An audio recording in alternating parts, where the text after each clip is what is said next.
A cidade de Salvador, assim como Roma, não se fez em um dia e, portanto, vários estilos, várias modas, né, e várias alternativas tecnológicas e arquitetônicas que foram aplicadas na cidade.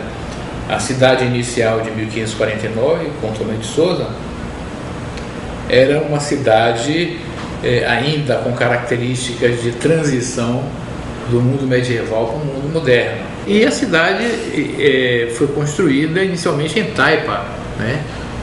Com a mão de obra indígena, ou seja, as varas trançadas, cheias de barro, coberta de palha, e aos poucos ela foi se transformando em pedra e cal, e foi tomando uma feição, como era na época, em uma cidade em um padrão arquitetônico barroco, né?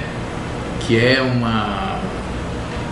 padrão que sucede ao medieval gótico, né?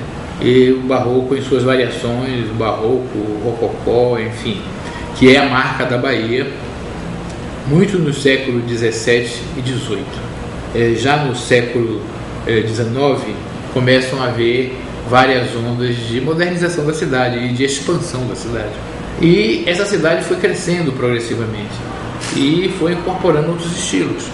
Então, esse estilo português colonial, aos poucos foi sofrendo a influência de uma hegemonia já cultural e econômica europeia, francesa e inglesa. A redemocratização da Bahia, ele entra também o modernismo. O que é o modernismo?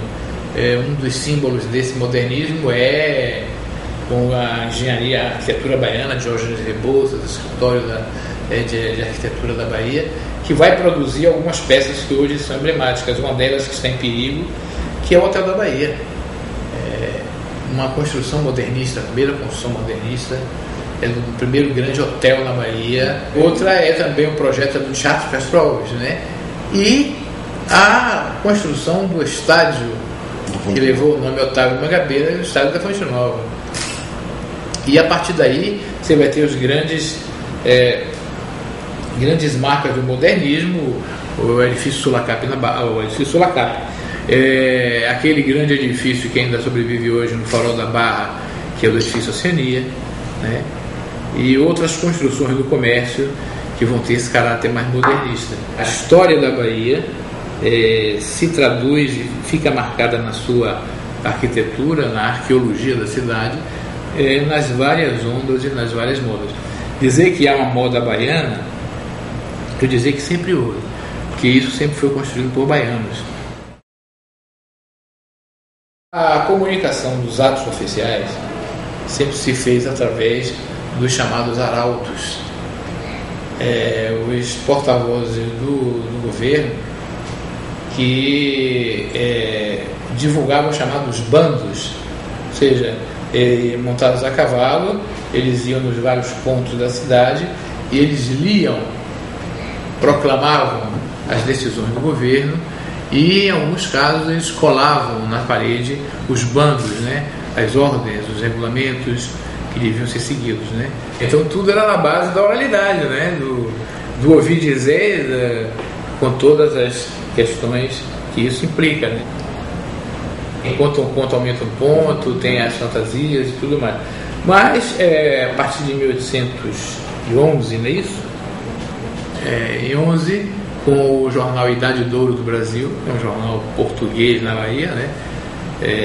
Se cria a imprensa, aí vem uma onda de vários jornais e você tem um período de ouro dos jornais, né? A imprensa era muito mais para panfleto do que para um meio de comunicação. A imprensa era do jornalista, era um meio técnico e industrial pelo qual os jornalistas e os seus amigos do partido ao qual era afiliado, a loja maçônica ao qual ele pertencia, tinha no jornal um veículo de divulgação de suas ideias. O jornal passa a vender o espaço de comunicação entre um anunciante e o leitor. Para isso ele tem outras características. Ele firma um modo, uma diagramação, ele firma um tipo de organização específica. Todo jornal cria um balizamento político e cultural que agrada a um tipo de leitor, seu público, né? Ele passa a ser escravo também do seu público, né? E é isso que ele vende.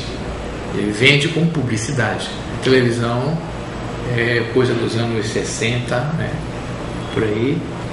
A TV Itapuã, primeira TV, videozinho. Depois vem Aratu com Galinho, né?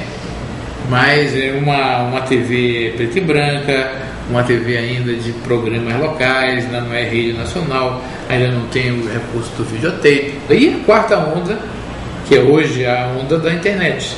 A internet, a TV, web, enfim, que ainda é mais massiva na medida que permite a interação. Tem várias músicas que foram feitas para defender a Bahia contra o preconceito.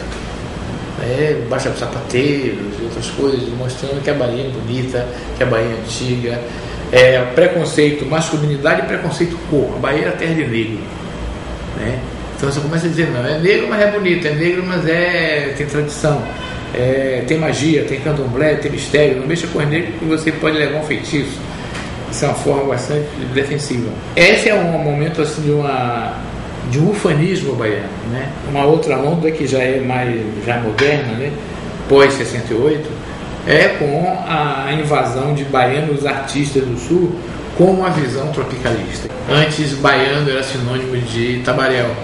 Depois, baiano passou a ser sinônimo de ser revolucionário. Então, hoje eu diria que o baiano, além de ter esse lado de identidade regional, tem uma professora, uma amiga minha, Maria Brandão, que diz: hoje baiano é uma forma cultural de ser brasileiro.